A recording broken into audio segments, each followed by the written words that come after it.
Madame, Monsieur, bonjour, bienvenue dans Chine France, le journal, votre émission quotidienne d'information en français sur la Chine sur Mandarin TV. Sans transition, voici les titres de l'actualité. 2 barrages s'effondrent après des pluies torrentielles, près de 22 000 hectares submergés. La Chine dévoile un nouveau train ultra rapide. Shanghai en tête du classement du revenu disponible en Chine. L'ASEAN et la Chine célèbrent 30 ans de partenariat de dialogue. Chris Wu, pop-star chinoise dans la tourmente après des accusations de viol. Dimanche après-midi, 2 barrages se sont effondrés dans la région de Mongolie intérieure, dans le nord-est de la Chine, après des pluies torrentielles causant près de 22 000 hectares submergés. Ces barrages ont une capacité de stockage combinée de 46 millions de mètres cubes d'eau. 2 barrages se sont effondrés en Chine, dans la région de Mongolie intérieure, dans le nord-est du pays, après des pluies torrentielles, ont annoncé ce lundi 19 juillet les autorités chinoises. Ces barrages, situés à proximité de la ville de Hulunbuir, se sont effondrés dimanche après-midi. Ils avaient formé des réservoirs d'une capacité combinée de stockage de 46 millions de mètres cubes d'eau, a indiqué le ministère des Ressources en eau. Les personnes vivant en aval ont été évacuées sans qu'aucune victime ne soit signalée, ont déclaré les autorités chinoises. Le ministère a précisé qu'en moyenne 87 mm de pluie sont tombés à Hulunbuir au cours du week-end et jusqu'à 223 mm à la station de surveillance de Morindawa. Les autorités de Hulunbuir ont déclaré sur la messagerie WeChat que 16 660 personnes ont été affectées et que près de 21 708 hectares de terres agricoles ont été submergés. Les ponts et autres infrastructures de transport ont également été détruits. Des images publiées sur les réseaux sociaux chinois ont montré que l'un des barrages a été complètement emporté par l'eau, inondant les champs voisins. La Chine possède plus de 98 000 réservoirs utilisés pour réguler les inondations, produire de l'électricité et faciliter la navigation. Plus de 80% d'entre eux ont 4 décennies ou plus et certains présentent un risque pour la sécurité, a reconnu le gouvernement. La Chine a dévoilé mardi un train à grande vitesse capable d'atteindre les 600 km/h, ont rapporté les médias officiels. Ce train utilise la force électromagnétique et qui permet au train maglev de léviter au-dessus d'un rail central et de se déplacer sans frottement ni contact. La Chine possède désormais un train à grande vitesse qui est tout simplement le véhicule terrestre le plus rapide au monde. Ce train à lévitation magnétique est de conception allemande, développé par la Chine et fabriqué dans la ville de Qingdao. Il s'agit d'un train à suspension magnétique qui évolue en lévitation sans contact avec les rails et peut atteindre 600 km/h. Un prototype avait été dévoilé en mars dernier et les ingénieurs viennent de tester avec succès une rame comprenant 5 voitures. La technologie maglev n'est pas nouvelle. La Chine utilise cette technologie depuis près de 2 décennies à une échelle très limitée. Shanghai dispose déjà d'une courte ligne de train rapide, le Transrapide, reliant l'un de ses aéroports au centre-ville, qui fut la première ligne maglev à usage commercial dans le monde. Selon les autorités chinoises, ce type de train à grande vitesse est le moyen de transport idéal pour les trajets de moins de 1500 km. Un train maglev qui circule à 600 km/h pourrait transporter des passagers de Pékin à Shanghai en seulement 2h30 contre 3h en avion et 5h30 en train à grande vitesse classique. Ce maglev peut comporter de 2 à 10 voitures, chacune ayant une capacité de 100 passagers. Mais il faudra encore patienter avant de pouvoir l'emprunter car la mise en service est prévue à l'horizon 2030. Des pays comme le Japon et l'Allemagne cherchent également à construire des réseaux de trains à suspension magnétique, bien que les coûts élevés et l'incompatibilité avec les infrastructures ferroviaires actuelles restent des obstacles à un développement rapide. Selon les données publiées mardi par le Bureau chinois des statistiques, le revenu disponible par habitant de Shanghai est arrivé en tête en Chine au premier semestre de cette année, atteignant 40 357 yuan, soit 5 293 €. Beijing et la province du Zhejiang, dans l'est de la Chine, complètent le trio de tête. Shanghai est la seule région chinoise à avoir vu son revenu disponible par habitant dépasser les 40 000 yuan, soit 5 246 €, a rapporté China News Service. Dans le même temps, le chiffre de Beijing a atteint 38 138 yuan, soit 5 000 € en hausse de 10,3% en termes nominaux. Cela représente une augmentation réelle de 9,8% en une année après déduction des facteurs de prix, avec une croissance moyenne de 4,4% au cours des 2 dernières années. La province du Zhejiang s'est classée 3e avec un revenu disponible par habitant atteignant 30 998 yuan, soit 4 065 €.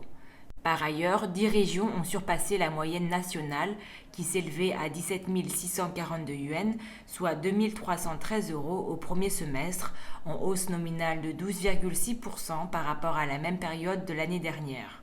Feng Xiaotan, directeur du bureau des enquêtes auprès des ménages du Bureau national des statistiques, a déclaré que l'augmentation des salaires des gens posait une base solide pour la croissance du revenu disponible.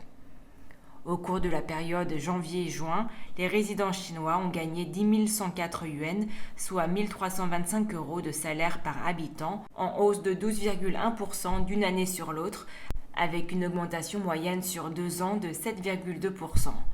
Alors que l'économie nationale continue de se redresser, la situation de l'emploi est devenue positive, ce qui entraîne une croissance rapide des salaires des gens, a noté M. Fang. La consommation en Chine a également continué de rebondir dans le cadre de mesures organisées de prévention et de contrôle de la pandémie. Au premier semestre, les dépenses de consommation par habitant à l'échelle nationale ont atteint 11 471 yuan, soit 1 504 euros, en hausse de 18% en termes nominaux par rapport à l'année précédente. Le chiffre a augmenté de 17,4% en termes réels après déduction des facteurs de prix.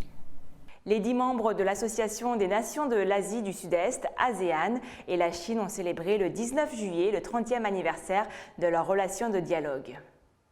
Selon l'agence de presse chinoise Xinhua, depuis l'établissement des relations de partenariat en juillet 1991, la valeur des échanges commerciaux Chine-ASEAN est passée de moins de 8 milliards à plus de 680 milliards de dollars l'année dernière.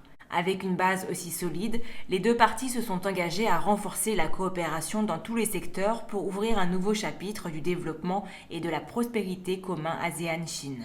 La zone industrielle thaï-chinoise de Rayong, dans la province thaïlandaise de Rayong, a été une miniature et le fruit d'une telle coopération gagnant-gagnant. Fondée en 2006, cette zone industrielle abrite aujourd'hui 160 entreprises étrangères et compte 40 000 travailleurs locaux, principalement dans les secteurs de l'automobile, de l'électronique et des machines. Au cours de la dernière année et demie, malgré l'épidémie de Covid-19 et les restrictions des voyages associés, la zone industrielle a réussi à attirer 27 entreprises chinoises pour y investir. Avec plus de 650 millions de consommateurs et une plaque tournante de la chaîne d'approvisionnement pour les principales industries, l'ASEAN devient un marché stratégique important pour les entreprises chinoises, a déclaré la banque commerciale Siam de Thaïlande dans son rapport de recherche. En 2020, les investissements directs étrangers de la Chine dans les pays de l'ASEAN ont bondi de 52,1% en glissement annuel, contrecarrant une tendance mondiale à la baisse. Pendant ce temps, les investisseurs de l'ASEAN continuent de voir une perspective rose en Chine pour sa solide reprise post-pandémique et le nouveau modèle de développement de la double circulation, avec l'investissement du bloc dans la partie continentale de la Chine bondissant de 50,7% au premier semestre 2021, selon le ministère chinois du Commerce. Le commerce bilatéral a également prospéré au fil des ans, soutenu par une relation amicale entre les deux parties et l'accord de libre-échange Chine-ASEAN. Grâce à cet accord, davantage de produits des pays de l'ASEAN, allant des produits agricoles tels que la mangue, le durian et le café aux produits primaires et intermédiaires comme le caoutchouc et le papier, sont entrés sur le marché chinois. En 2020, la Chine et l'ASEAN sont devenus pour la première fois le plus grand partenaire commercial de l'autre. La valeur des échanges commerciaux entre la Chine et l'ASEAN a maintenu une croissance robuste en 2021, augmentant de 27,8% en glissement annuel au cours des 6 premiers mois, selon les statistiques douanières chinoises. En novembre de l'année dernière, l'accord de partenariat économique régional global a été signé par ces 15 pays participants, dont la Chine et les 10 membres de l'ASEAN, créant une zone de libre-échange massive couvrant environ 30% du produit intérieur brut, du commerce et de la population du monde. Elle est une force motrice pour le commerce et l'investissement, non seulement en Asie du Sud-Est, mais aussi dans le monde, a déclaré Paniton Chris Wu, star de la K-pop et du divertissement en Chine, est accusé de viol par une étudiante. L'artiste de 30 ans nie les faits qui lui sont reprochés. Ces accusations ont entraîné une vague de soutien de la part des femmes sur le réseau social chinois Weibo, où le mot dièse interview d'Umezu avait déjà accumulé lundi 1,8 milliard de vues.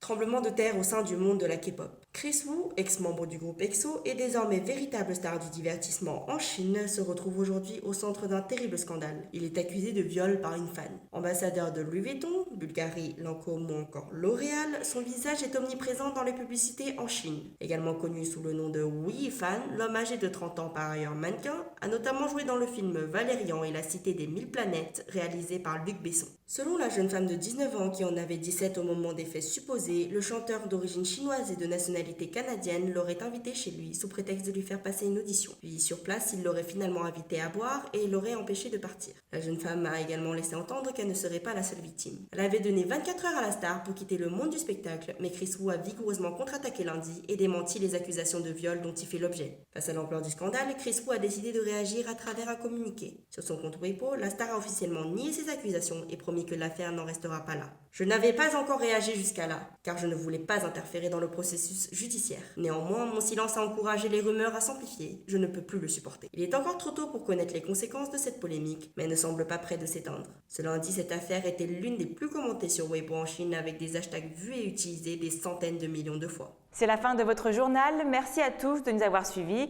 N'oubliez pas de vous abonner à la chaîne YouTube de Mandarin TV en cliquant sur s'abonner en bas à droite.